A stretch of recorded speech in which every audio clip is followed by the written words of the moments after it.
Welcome to Nerdities. Bitches. No topic too absurd. No statement too asinine. No question too interesting. We are in full interview season now. Nerdities presents another Q&A. Hi, I'm Mike, as usual, joined by... Justin. And Joe. And our guest this week is a fellow very accomplished artist. Joe nearly busted a nut yesterday looking at his work. Dan Henk. And the complete title is Down Highways in the Dark, correct? It's Down Highways in the Dark by Demons Driven. All right. It's a mouthful, but... It is, but catchy. It's an Alan Moore quote, so, who am I to, cut an Alan Moore quote? Yeah, you don't just pick and choose. It's a full statement. So, please explain to us and the listeners what it's all about. So, I got the rights back to my story, and I published it 15 years ago, and but it's a story I've had forever. So I was like, I can really do it justice now because I've done all these seminars and had all this time since. So I spent 60 hours rewriting it and adding more illustrations and everything. And I really put out a product that I'm proud of now. So it's kind of it starts out with a whole sort of sci-fi horror, sort of Twilight Zone, Outer Limits sort of vibe to it. And then the second book is a collection of short stories but everything's kind of the same universe. So they kind of combine with a character from the first book, which is one story, and then I've written further books since then, and they all started to come together. But I like that kind of comic book consistency where everybody's in the same continuity, the same universe. So I try and have a vibe without it being one's dependent on the other. So what I have right now is that I have my early books that I've rewritten and re-released.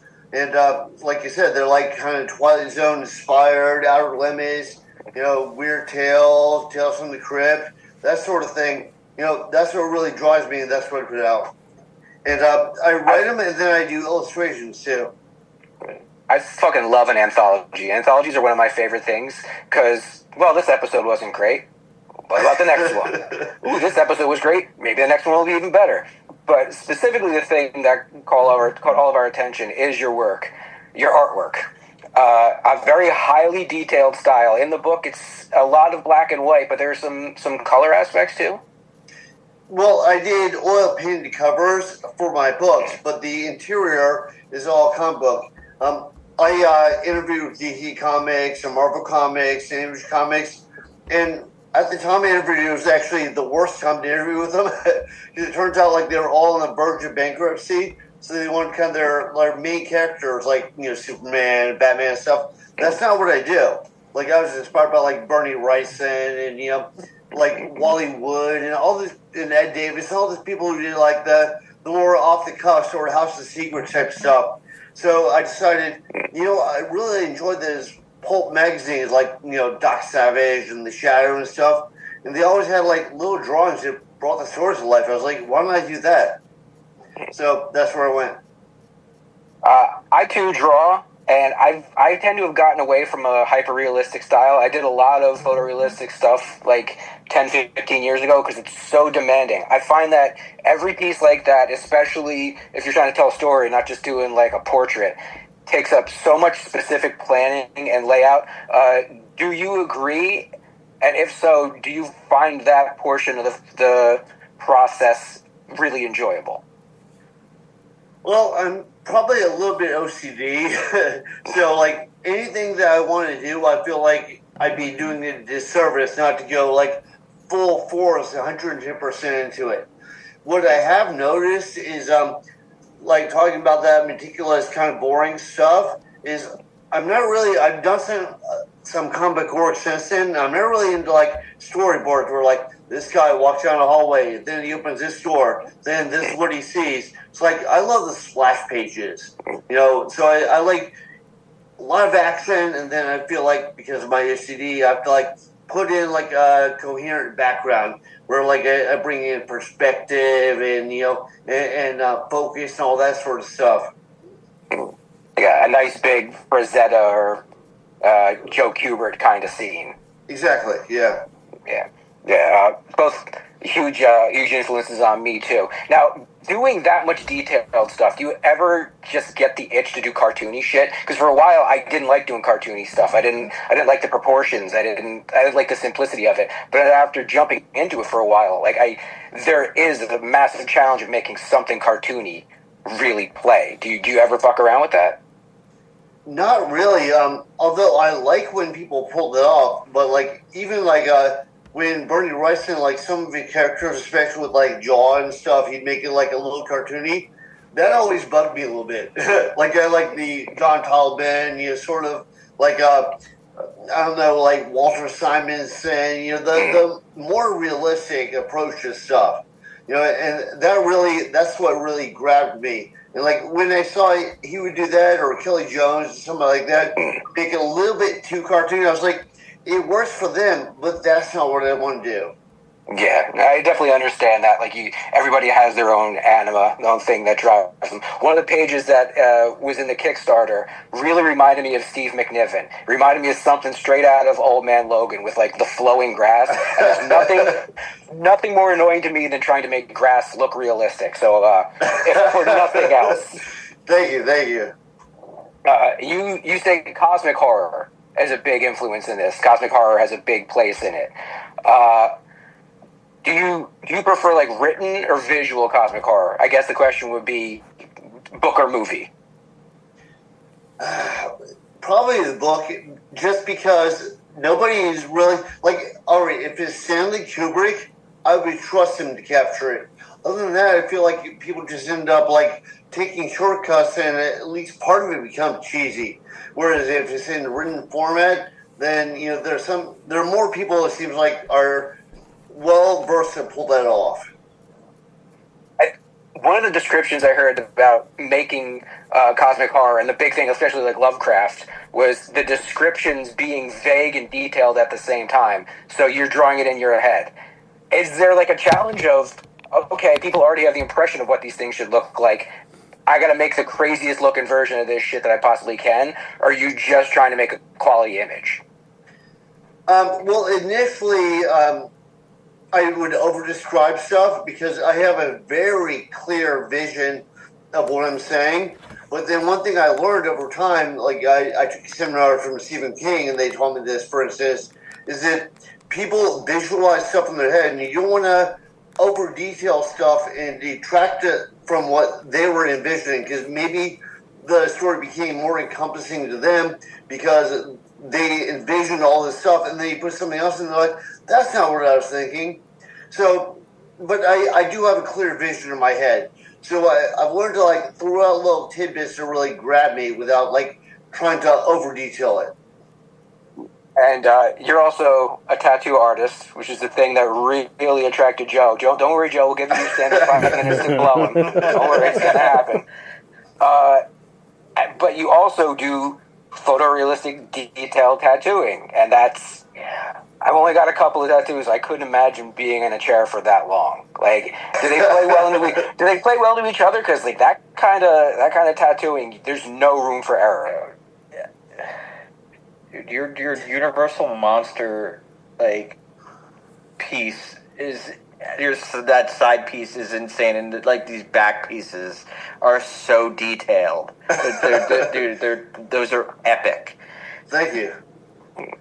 Yeah, what I find with tattoos, I draw them all up before I do it on a person, and I don't some people just grab a photo off of Google or whatever, and they put through a program like Ghostline, and they're like, okay, well that's it. I'm like, no, I want to play with it. I want to make it mine.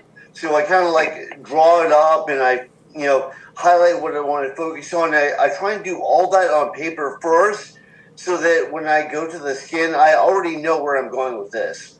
Yeah, you've already done it. We already experienced it once. So that's another thing that happens to me.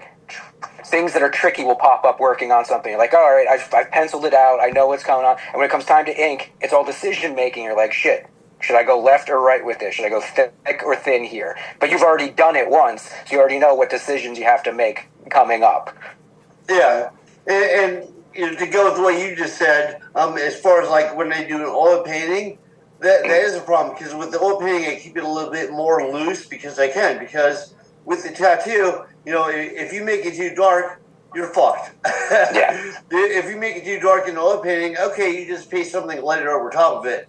So I'll be a little bit more loose with the oil painting, but sometimes that works against me. Like at one point, I was trying to get like sci-fi covers from like Isaac Asimov and Analog Magazine, and I remember there was one painting I did, and I spent 80 hours working on it.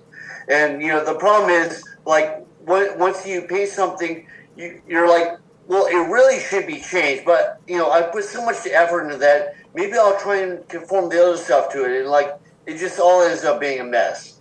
But long story short, it's better if you plan it out ahead of time. Yeah, like especially with that level of detail, you can't just shoot from the hip with that kind of stuff. Right. Where was the next one? All right, yeah. So as we're recording this, we're right on the edge of Halloween, and we love talking like horror movies and stuff. And I'm willing to bet you're a horror movie guy. What are your go-to picks? I'd say movies, since we're big movie buffs here too.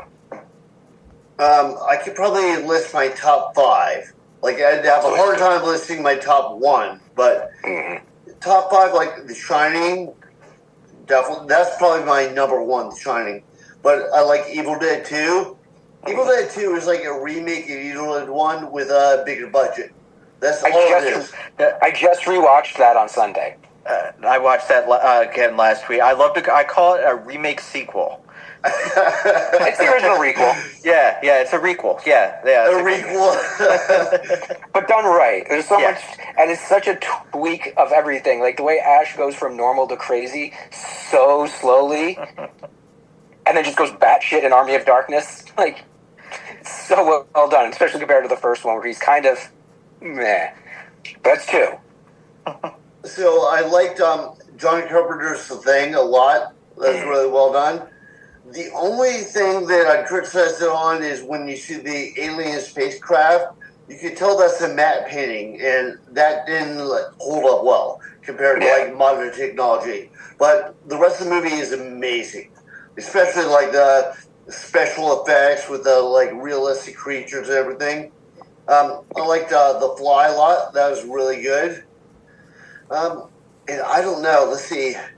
Because I have a whole bunch that I could recommend, but I don't know. Like maybe Martyrs. I don't know if you saw Martyrs. It was like a French horror movie. They made an American version that wasn't quite as good, but the French version of Martyrs is really good.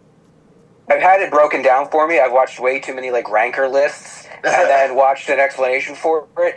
And I'm kind of bummed I didn't watch it myself. But there's also a part of me that's happy that like I just had the Cliff Notes. Because it sounds like it's one of those movies that makes you feel dirty afterwards. Like Requiem for a Dream, where it's like, I never need to watch that again. I didn't need to watch it once.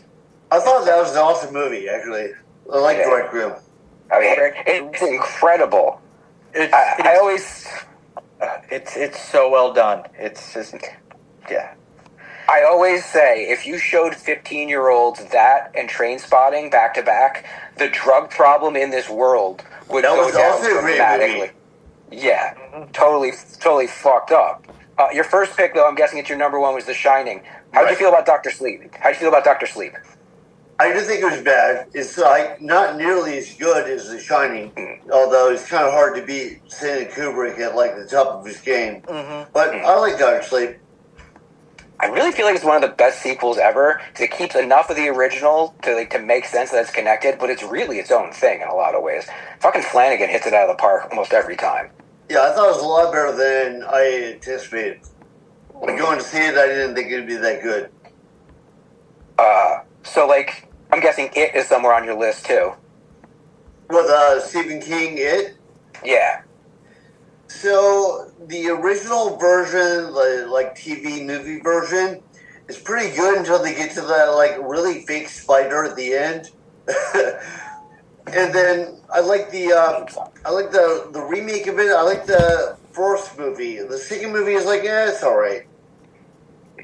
It's like, so they got that kind of prequel coming out. How you feeling about that? Because I'm kind of iffy. I don't know. Like another movie that I thought was like it's not in my top five, but I liked was The Toxic Avenger. I know they have a remake of that coming out. So I don't know. I mean, I have to see. You know, like some of the remakes are horrible. Like The Fly's a remake; it was awesome. They made a remake of RoboCop, and that was horrible. I actually, Joe hates it. I hate the remake of RoboCop. Hate it. I actually kind of respect part of it because we get into remakes on here all the time, and it's like if you're going to do a remake, like change something significant about it. Make a left turn where they made a right, and I think like keeping his family involved was a pretty cool idea. Like keeping him the person he was instead of trying to wipe him clean. I think that was a cool idea, but it was just too modern most of the time. But how stupid was that human hand? The human hand and the robot scene. I mean, come on. To me, all the action scenes were shown in the trailer. The movie was so just. I thought it was boring. I'm just like, the original was so classic. And Notice you used the word classic and not good. It's great. It's the original is great. The original one's great. Yeah, I've seen it like 25 times. It keeps getting better. It's a product. It's a product of its fucking time. His death scene still holds up. But with the exception of the headshot. Yeah. Hey, Rob Bottin's work looked great in the 80s. It doesn't quite 2025. You know, originally that movie was rated X, and Paul Verhoeven, when he filmed it, it was like, we don't have enough time to sympathize with the character, so I'll just have him killed so brutally to be like, this poor fucking guy. And he did that, and they said, no, not X, so they kept cutting it, and finally made an R. Yeah, in the documentary, it's something about, like, the angle of his head when the shot happens, or, like, how many pumps of blood comes out, where they were just like, okay, yeah, now it's enough. But another reason, the MPAA is one of the worst organizations to ever exist. A bunch of arbitrary girl-clutching pricks. Yeah. Well, fuck, just make a movie. Dan, what's your... I'm looking at your tattoos. What is your favorite tattoo you've ever done? That I've done or that I have on me?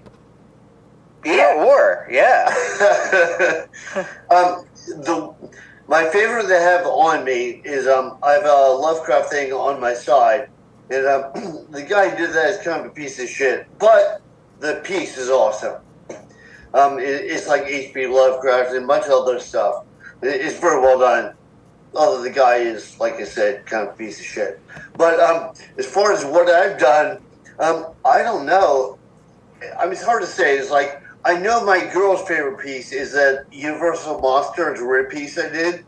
She's really jealous of that. Your Lon Chaney Jr. is so detailed. Like, it looks like the movie poster. I'm blown away by how detailed that is.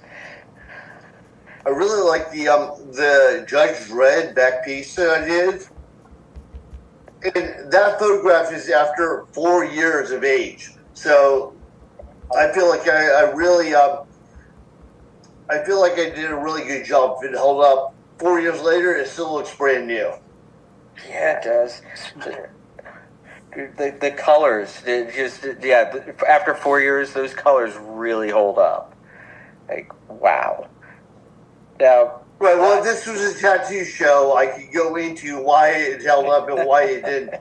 There are a lot of different things that people do that I've been tattooing 25 years now, so you learn over time what works better. When I lived out in San Diego, I had a friend who was a guest artist at Tower Tattoo in North Park.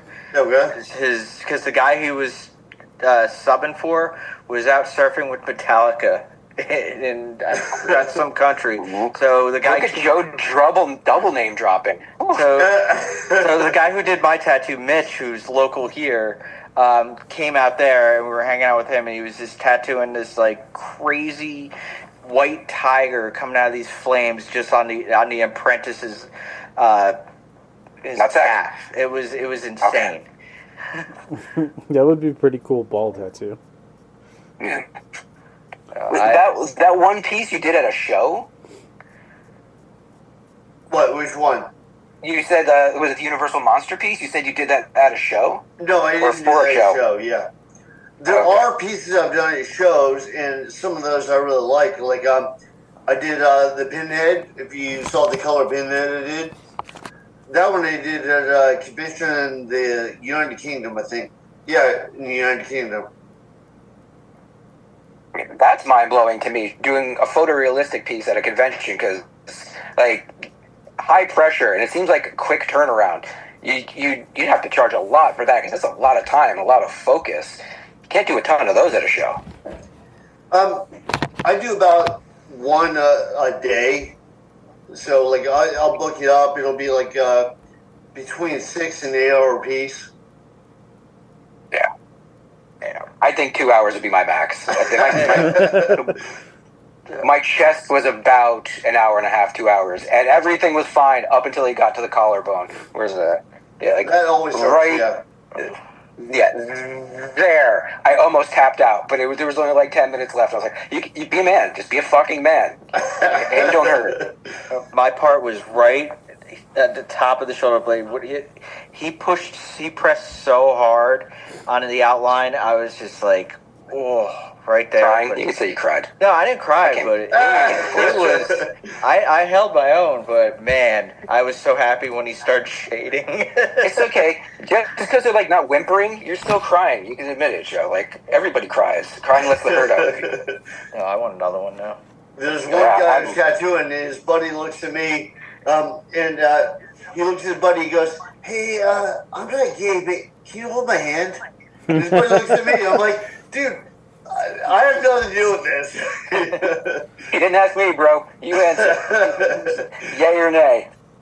So we don't have too much time left. I want to bring it back around to the book, though. I'd like you to repeat the title because I have the first half written down, but my fingers aren't that quick. I couldn't write down the second half. You want to do it? No, I want to congratulate you. You did reach I just read on your Kickstarter. You did hit your goal. Thank you. Oh, so That we helped was us just just this morning, great. by the way. Nice. Congrats. Yeah. Hopefully, we help you get over 1,000. Yeah, awesome. Well, fingers crossed. Yeah. So it's Down Highways in the Dark. By Demons Driven. Okay, by Demons Driven. I'll never remember. The Alan Moore quote is a Swamp Thing comic, and it says, "The small fight she goes, harsh words forgiven, down highways in the dark by demons driven."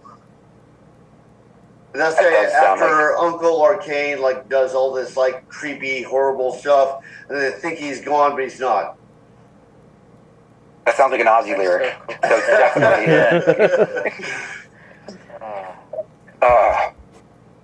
So anything else, Joe?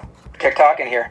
Well, I see. Well, bring it back to the Kickstarter. So, your Kickstarter ends November 7th. What is next on your horizon? But what's next for you? Way to interview, Joe. Way to produce.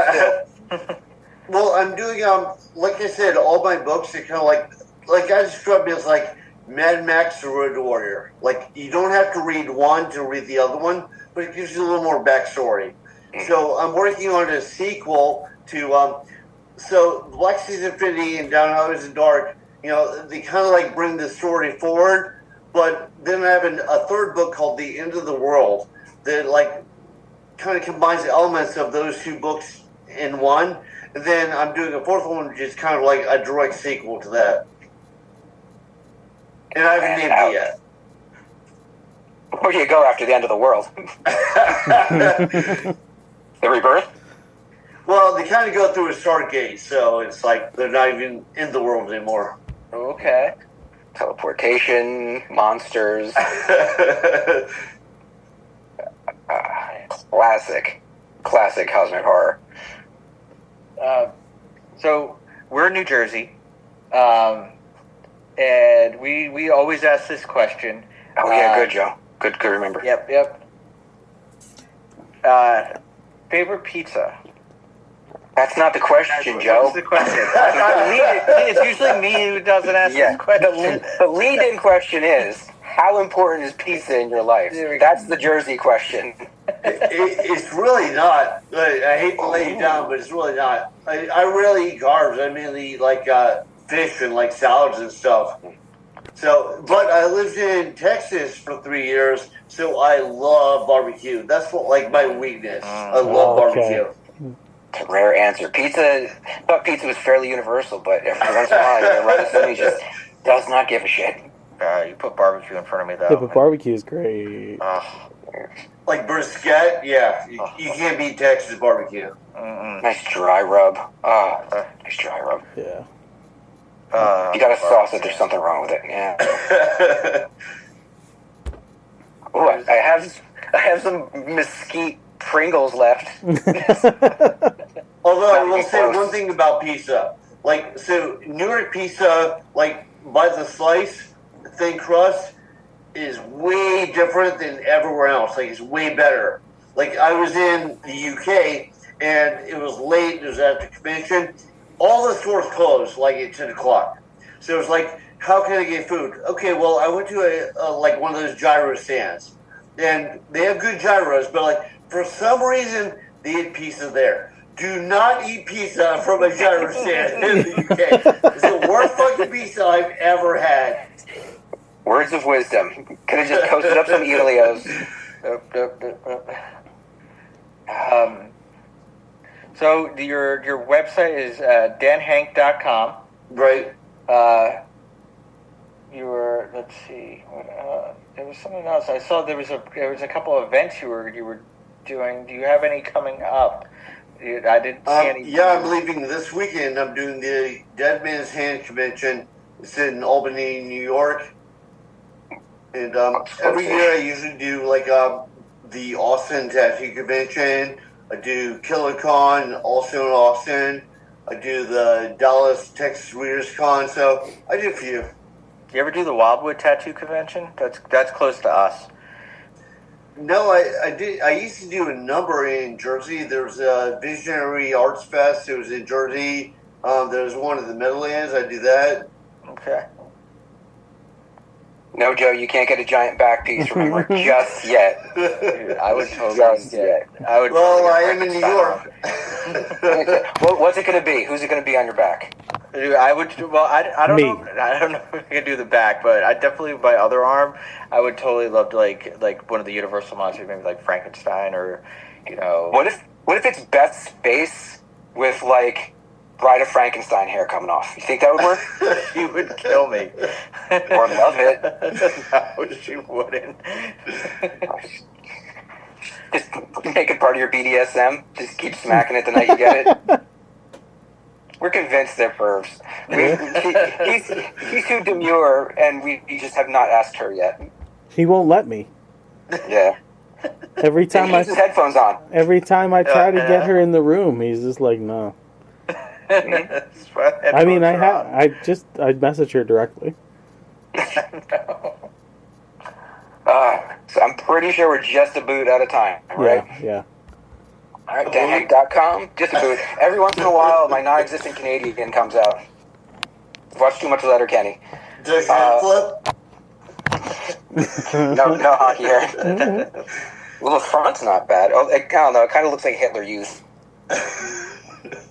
Like, I'm holding off until late November.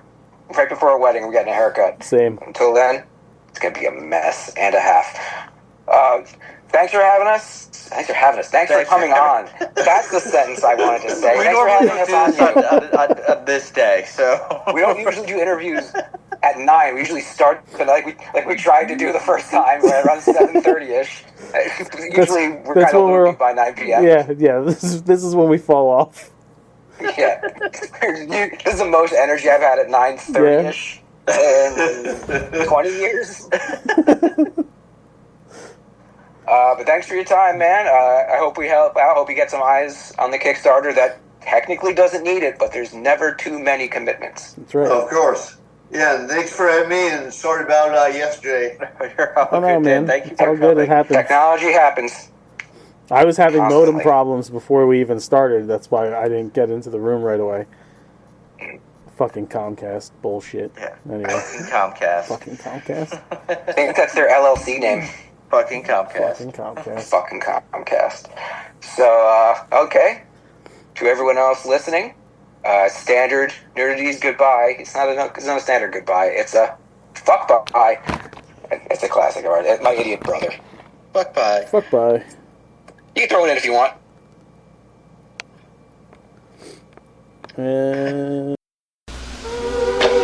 Because of the end of civilization, the Clamp Cable Network now leaves the air.